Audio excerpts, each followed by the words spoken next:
On the night of July 22nd, 1991, Milwaukee police finally discovered the horrendous secrets that Jeffrey Dahmer had been desperately hiding for many years. Acting on a tip from a young gay man who escaped from Dahmer's apartment, police searched number 213 and found a chamber of unimaginable horrors. Human heads and a heart wrapped and bagged in the freezer. Hands and feet at the bottom of his soup kettle. Skulls tucked away in a file cabinet. And this blue barrel stuffed with dismembered torsos soaking in acid. Dahmer would spend the next 24 hours confessing, telling in vivid detail of a murder spree that began in 1978 when he was 18 and ended with 17 young men dead. I had this reoccurring fantasy of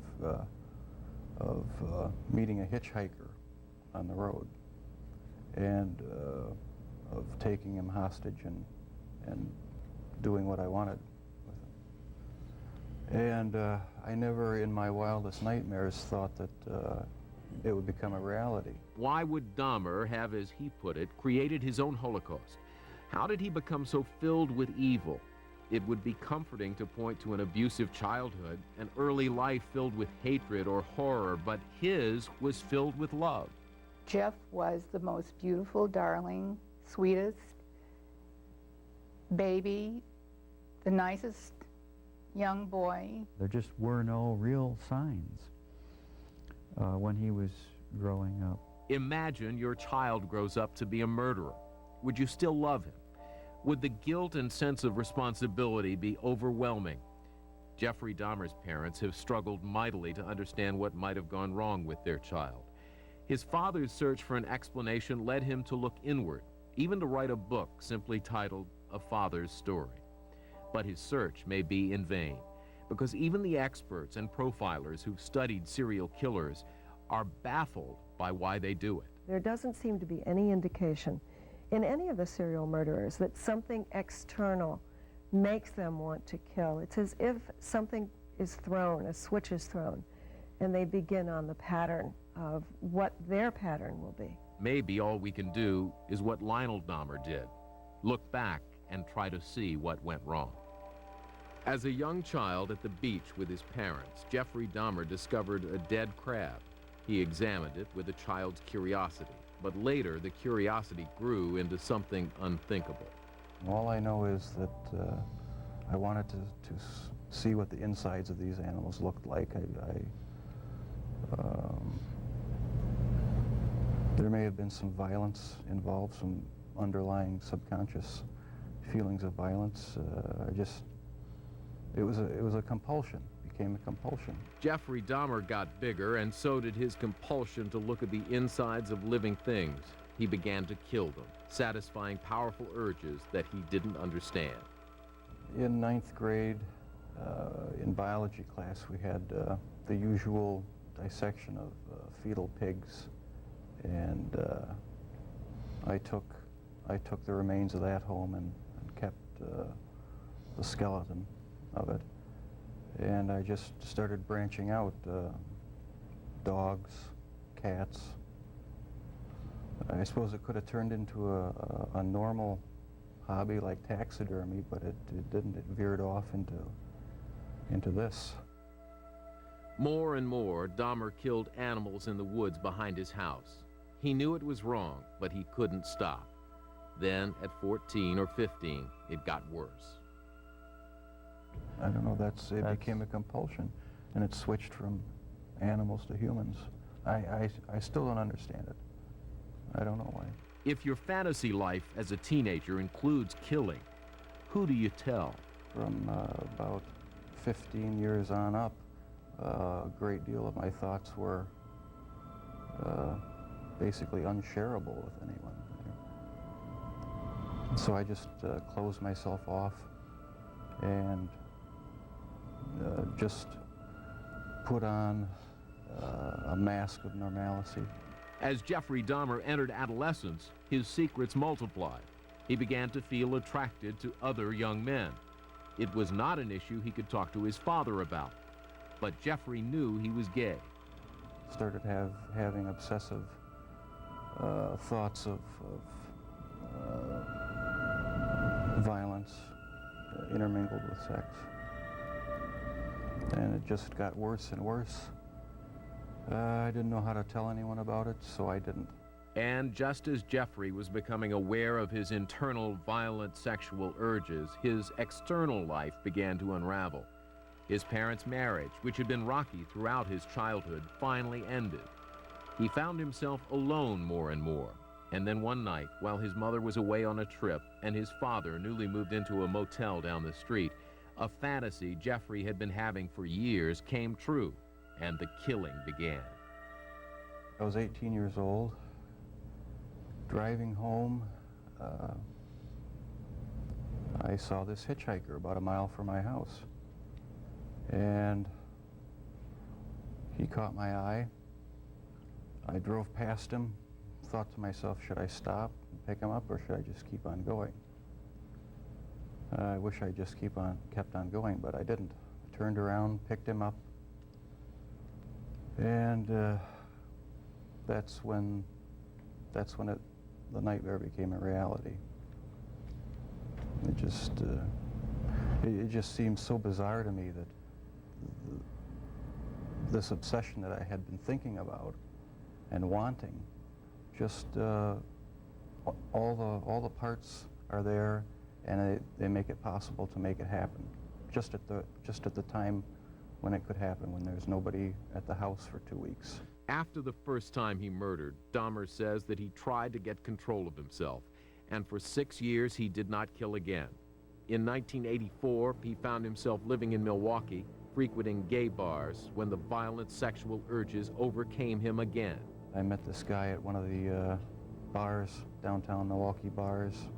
We went back to the hotel, just planning on getting drunk. I had put some sleeping pills in his drink to render him unconscious, and was just going to spend the night with him. When I woke up in the morning, my forearms were bruised, and his chest was bruised, and blood was coming out of his mouth. He was hanging over the side of the bed. This type of behavior and the urge that develops, it's triggered. It doesn't go in cycles. It may be a place that he's in that reminds him of something. It may be something that he hears. It may be a certain season. It may just be a color. It's intimately connected with memory and previous experiences and something that goes on at an unconscious level. Whatever it was, it came over Dahmer almost like a dream. I have no memory of beating him to death, but I must have. And that's when it all started again.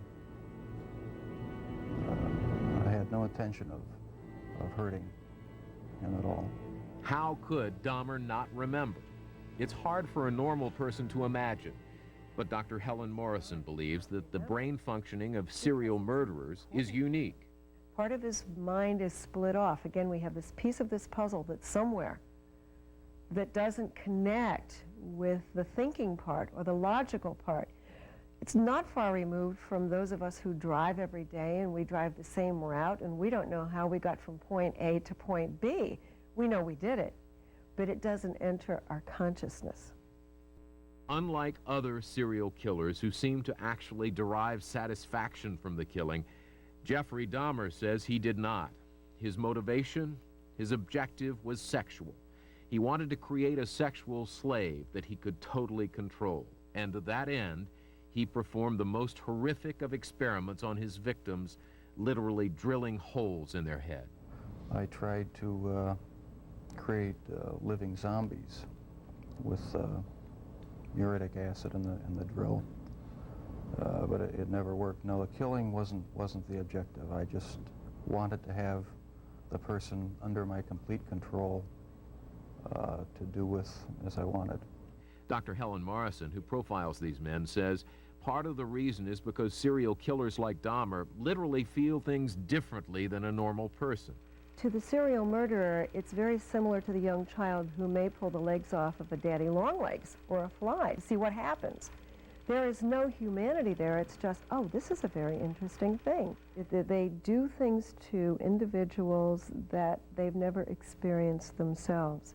They want to see pain, or they want to see fear, or they want to see agony. And with Dahmer, that experimenting included what had to be the most shocking part of this case. He sometimes ate his victims. An idea abhorrent to anyone with even vaguely human sensibilities. And yet, here again, Dr. Morrison says that, in fact, Dahmer's behavior makes a peculiar kind of psychological sense. Jeffrey Dahmer was not the only individual who was a cannibal or bit his victims or used teeth as a weapon. If you remember about infancy, if we go purely psychologically, the only way an infant interacts with his world around him is through touch, feel, and teeth. And this is a way that babies explore their world with their mouths. That's what they use. That's how they relate to the world. And what is evident in all of the serial murderers is this trait of very oral, or mouthing, or biting, or eating, ingesting, which is highly infantile, but it seems to be a way in which they can be with their victim. It made me feel like they were a permanent part of me. Besides the just mere curiosity of what it would be like, it made them feel that they were a part of me, and it gave me a sexual satisfaction to do that. By the late 80s, Dahmer had spiraled completely into a free fall of killing. A serial killer was on the loose in Milwaukee, but why wasn't anyone noticing? Serial killer profiler Robert Ressler says it was easy for Dahmer to hide. He was fairly good looking and very shy. And I think I've often said that in any college group, you could put him right in the middle of a college group, and probably you would look at him as a decent young man. And that was Dahmer's most powerful weapon in luring his victims into his world. 17 in total. They had several traits in common. They were all men, all young, mostly minorities, and almost all were gay. Starting in 1984, one by one, these men disappeared. But nobody in Milwaukee had any idea that a serial killer was on the loose. Annie Schwartz is a crime reporter for the Waukesha Freeman newspaper in Milwaukee. It was very much business as usual before Jeffrey Dahmer was caught.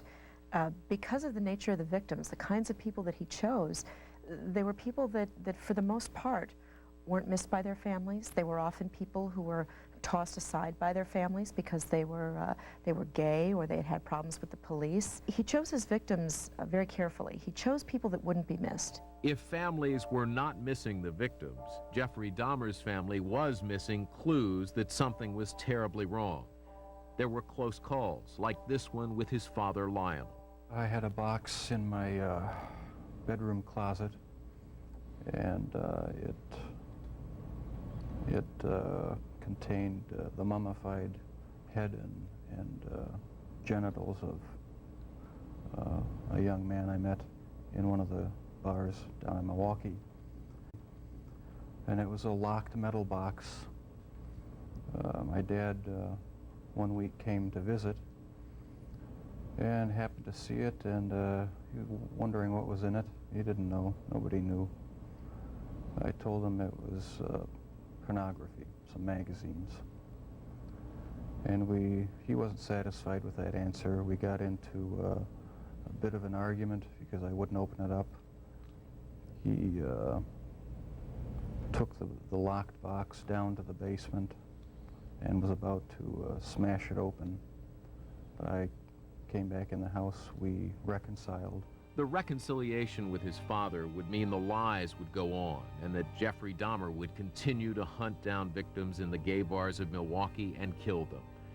But in a city with a relatively low crime rate, why were the police not connecting the murders? Dahmer's seeming normality helped him hide his reign of terror. People like Dahmer can get away with this easier because law enforcement does not recognize him for what he is. They're looking for somebody who's dragging their knuckles on the pavement and baying at the moon with hair in their face. They're not looking for Mr. Nice Guy, the quiet young man living in the neighborhood. But there may have been something more to why the murders went unnoticed. Okay, hi, I'm on 25th and State, And this is young man, he is butt naked, he has been beaten up, he is very bruised up. He can't stand, he's study fall out, he is butt naked, he has no clothes on, he was really hurt. And I ain't got no quarter on him, I just seen him, and he needs some help. Where is he at? On 25th and State, the corner of 25th and State. He's just on the corner at the street? Yeah, he in the middle of the street, he fell out. We trying to help him, some people trying to help him. Okay, and he's unconscious right now? He getting him up, but he is bruised up. Somebody must have jumped on him and stripped him or whatever. The call is about this young man, Conorak Synthesin phone. The voice is that of a neighbor, Glenda Cleveland, who spotted the young man trying to escape Jeffrey Dahmer's apartment.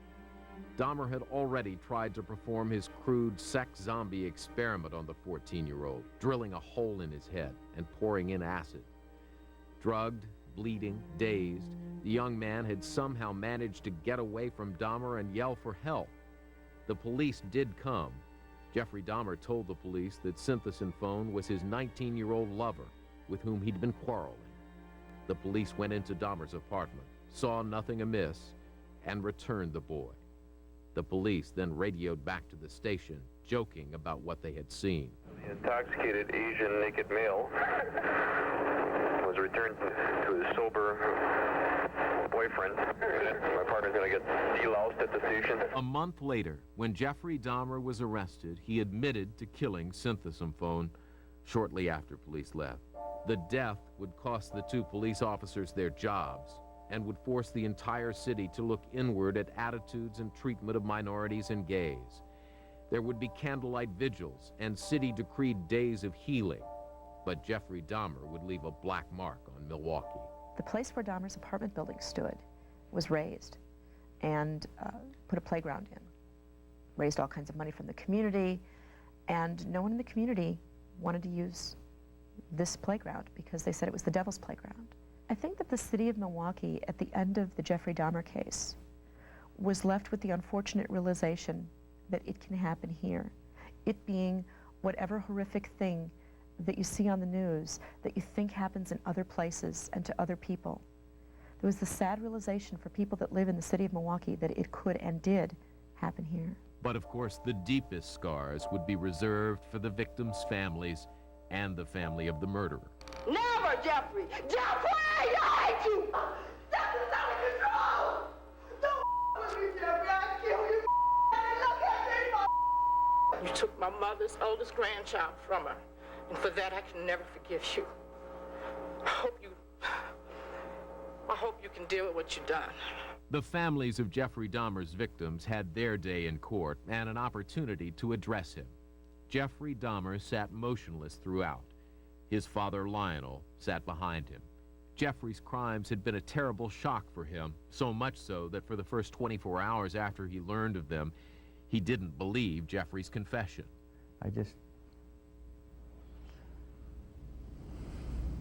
How can you see your son who's been riding a tricycle and running around with his dog, Frisky, and playing tennis with me, taking a knife and cutting a person open, and then doing sexual things with it? It's pretty hard.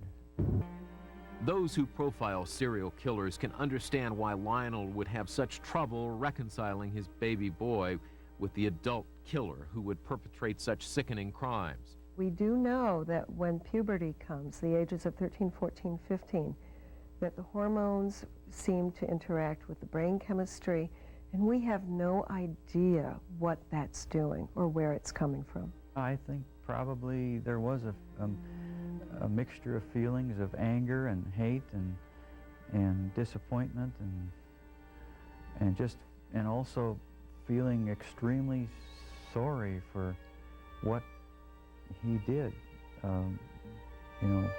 Felt very sorry for victims and their families and also for Jeff, the terrible waste. Both Lionel Dahmer and Joyce Flint, Jeffrey's mother, struggled to find a way to support their son in the face of his crimes, a brutal task for any parent to endure. There's something or things so deeply locked up in his mind that even he doesn't know what's going on. And therefore, I have to hug him. it's almost like I don't have a right to mourn or grieve, because there are all these families who will never, ever speak to their children again. By all accounts, Jeffrey Dahmer seemed to be relieved that he had been caught. He cooperated thoroughly with authorities and a battery of doctors and profilers who wanted to learn more about his behavior. What was uncontrollable about Jeffrey Dahmer was the urge. It was the urge he couldn't control. It was the craving he had to satisfy. And that's why when he killed because he couldn't satisfy the urge any other way and had to do it immediately. And this is something Dahmer seemed to know better than anyone. At his sentencing, he read a statement of apology for his crimes. Your Honor, it is over now. This has never been a case of trying to get free. I didn't ever want freedom. Frankly, I wanted death for myself. This was a case to tell the world that I did what I did not for reasons of hate. I hated no one. I knew I was sick or evil or both. Now I believe I was sick. I know how much harm I have caused. I tried to do the best I could after the arrest to make amends, but no matter what I did, I could not undo the terrible harm I have caused. I know I will be in prison for the rest of my life. The rest of Jeffrey Dahmer's life would last less than 2 years. In November of 1994, a fellow inmate of Dahmer's beat him to death. The killing occurred in a 20-minute period when the men were unguarded.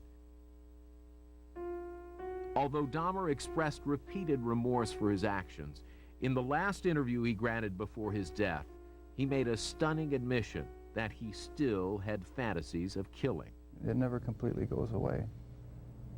I'll probably have to live with it for the rest of my life. I wish it would go away. I wish there was some way to completely get rid of the compulsive thoughts, the feelings. It's not nearly so bad now that there's no avenues to actually act on it. But no, it never seems to go completely away.